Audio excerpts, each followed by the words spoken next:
Hi everyone, and welcome back to my channel again. And the last 24 hours has been really exciting because it's actually been packed full of news from the Star Citizen universe. First of all, the most important news is the FPS unveiling at the Pax event in Australia. I know many of you out there probably stayed up to an ungodly hour to try and view it, and unfortunately the Twitch stream from down under was a little bit in and out, to say the least. I must say a big thank you to my sister Helen for actually attempting to capture the stream because I was working, and she did a good job and done the best she could with the rather in and out stream. Anyway, there is the FPS part of the stream which has been put up on the RSI website, so that's well worth viewing, and I've got some brief footage from that stream coming up. Now, we also saw Chris Roberts explain changes to the animation system. Obviously what we've seen in the hangar so far is pretty much a placeholder, but that will change.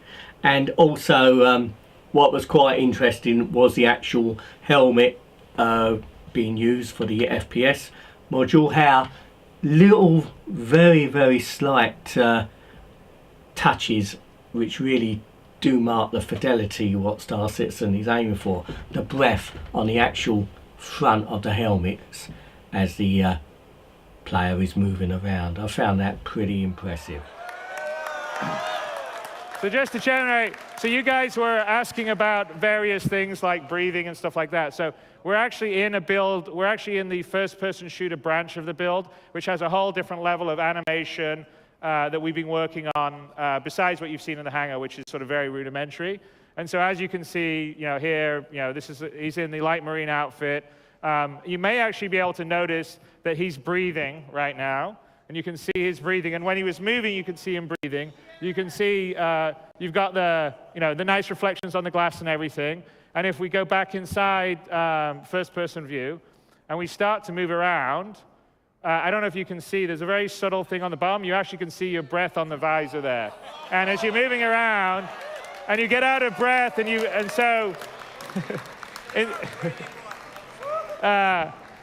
in terms of sort of, real combat, if you're running around at a certain point and you're out of breath, it's sort of like you can't maybe shoot as well and you can't run quite as fast. So if I'm quiet, you can hear the breathing now as he starts to move.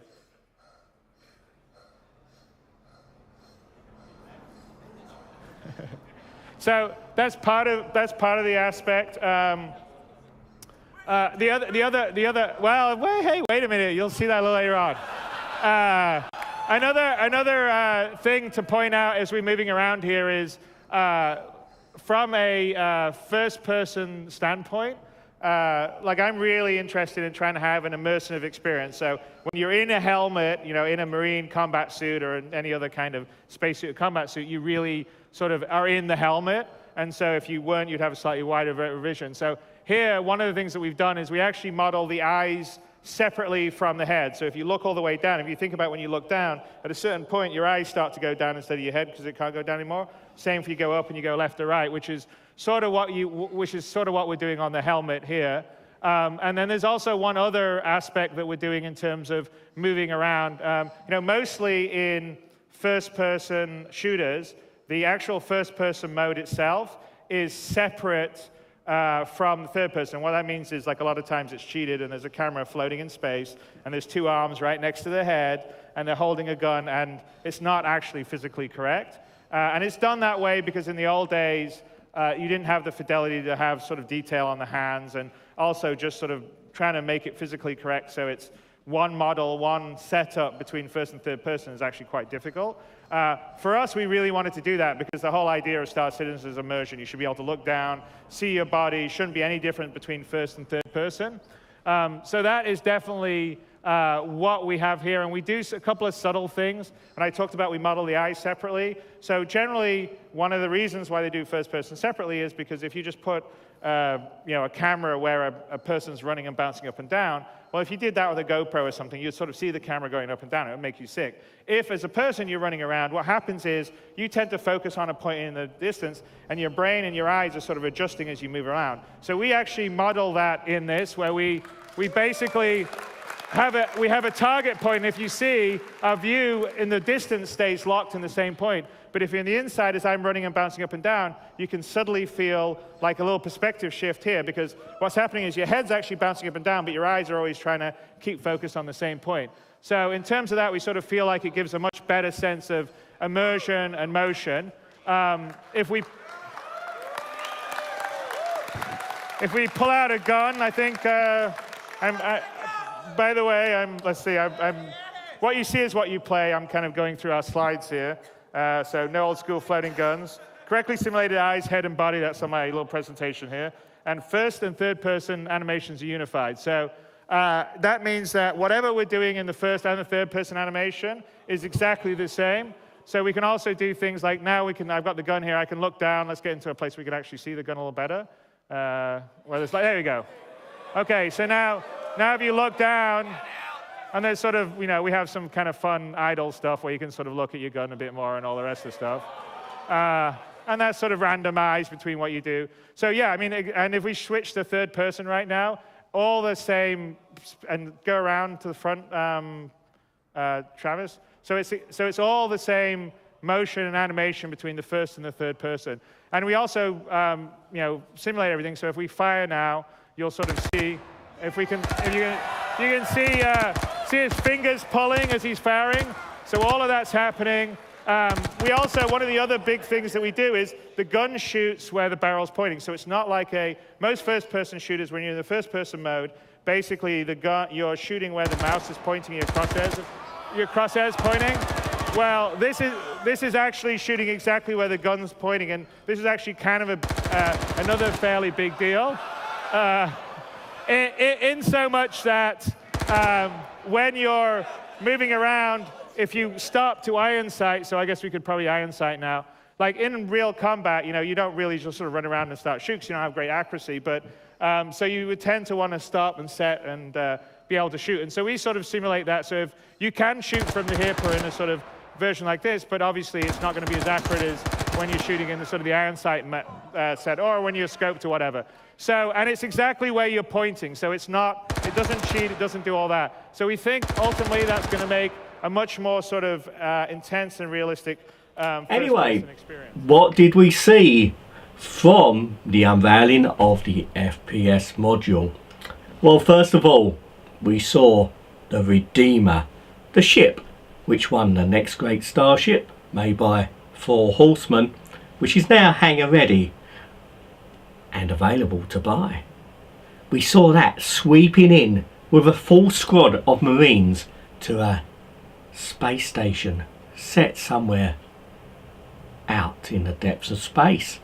And we saw that sweep in and land, and we saw the actual Marines pile off the ship and attempt to take over the space station. Now what we saw was very early pre-alpha gameplay, and it also showed elements of zero-G combat, and I was pretty impressed. And I know a lot of people out there who associate Star Citizen with purely spaceships will be totally surprised, because I've spoken to a lot of people who don't realise that in Star Citizen and Squadron 42 of course, you will be able to get out your spaceship and walk around and obviously do some first person gameplay. Anyway, let's take a brief look at some of what was shown.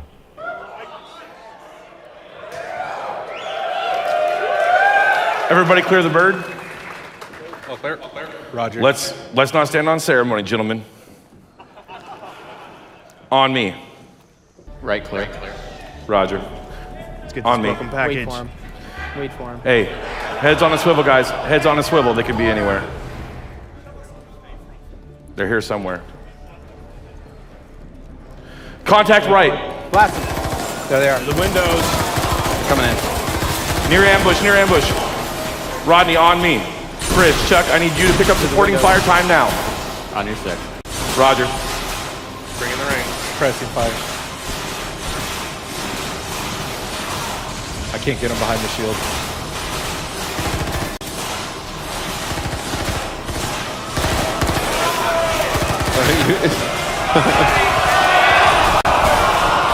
Oh, I'm down. One tango down. One enemy KIA. How copy? Over. Frag out. Grenades I in have- the door, look out. I have one enemy, 12 o'clock, moving to the right to your 1 o'clock. Rodney, you got him? Enemy down. Roger that. Sweeping forward. Hey, nice and slow, guys. Nice and slow. Dictated on our terms. I'm down. Hey, another tango down.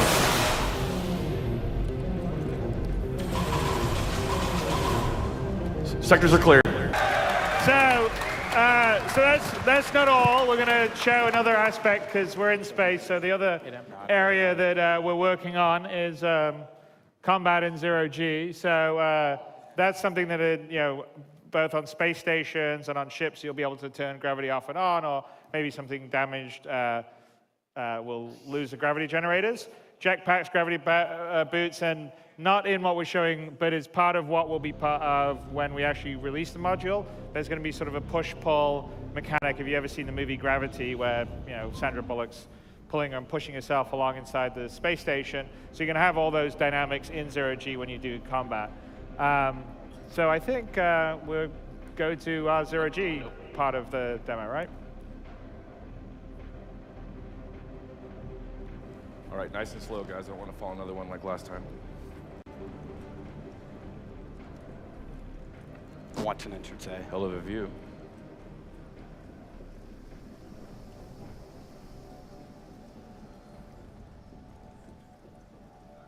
All right, you guys looking tight? Get tight. Roger. Got a door here. Check it. I'll cover. 6 is clear. Roger. Locked. Roger. All right, get in this hallway. Watch the hallway.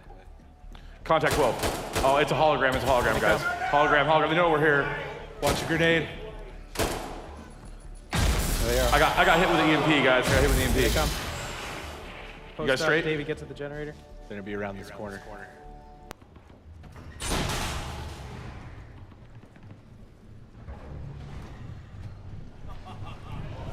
You guys got a visual? I don't have a visual. I don't know where they go. Where they go? Hit it. I don't got it. All right, see one. Make sure to stay near cover, gentlemen. Stay near cover. Contact. Are we losing Nine gravity o'clock. right now? Gravity's going offline. Oh, jeez. Oh, he's got EMP. Watch. Hey, get some force propulsion grenades out. Gravity's down. 9. We're in 0G.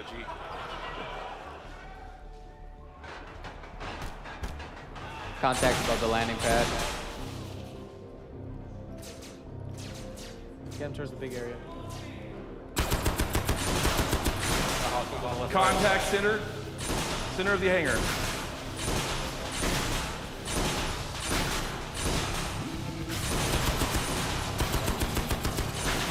Trying to move to you, man. I can't really control it. I got him in the corner. All right, corner's down. I have contact coming towards me. One in the middle. Get him in the middle.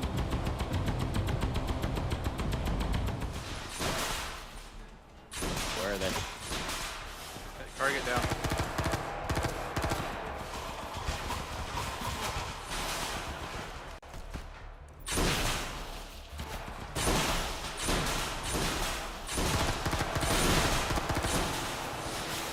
I'm down. I'm down, hit. One Marine down. I'm down. Got one.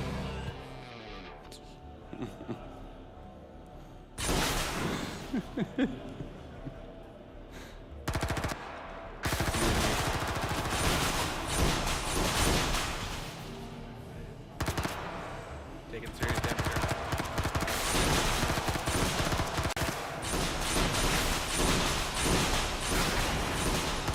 I'm out. Down. Another Marine down.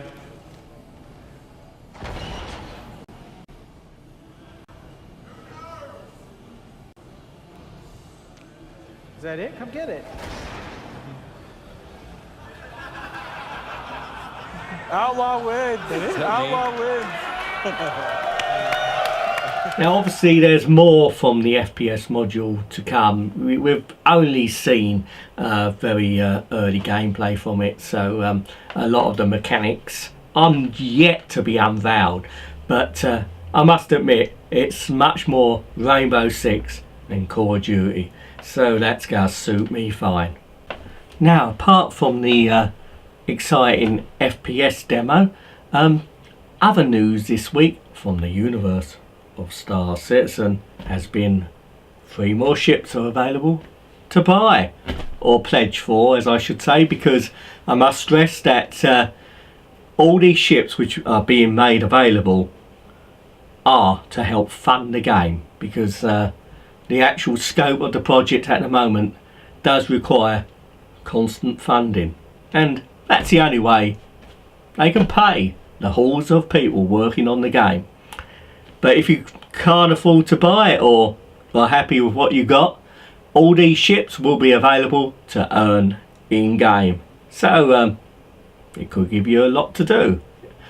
Anyway, if you're interested in these ships, the first one is the Redeemer, and this was the winner of the Next Great Starship competition made by 4 Horsemen, and it's hangar ready, and for a limited time is available with LTI, lifetime insurance. Now the second ship available is the Gladys. Now this is made by Foundry 42 up in Manchester. It'll probably feature a lot in Squadron 42 I believe, and it's a beautiful fighter ship, and it's hangar ready and available to buy. Now the third ship is another concept ship. It's not actually built yet, but if you buy now it will come with LTI. It's available for a limited time, and it's the Drake Herald. Now this is your messenger ship to take messages across the galaxy and probably intercept them as well I believe, and it's a very interesting design. That's available now to buy on the RSI website.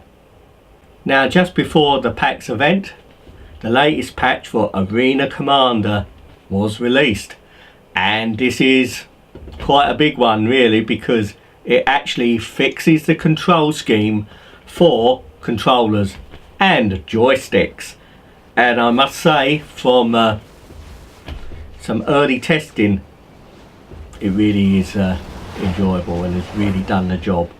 Now it's also increased the map sizes for Broken Moon and Dying Star to double the size to what they were, and that's made a tremendous difference. But it really is the control scheme which I really did find really enjoyable, and I was actually managing to take out some of the Vandal, and I can't wait to actually go and configure my joystick to adjust the power schemes, and maybe even have a go online against some of you guys. Or maybe not, because I'll probably go die a lot, but still I shall do my best.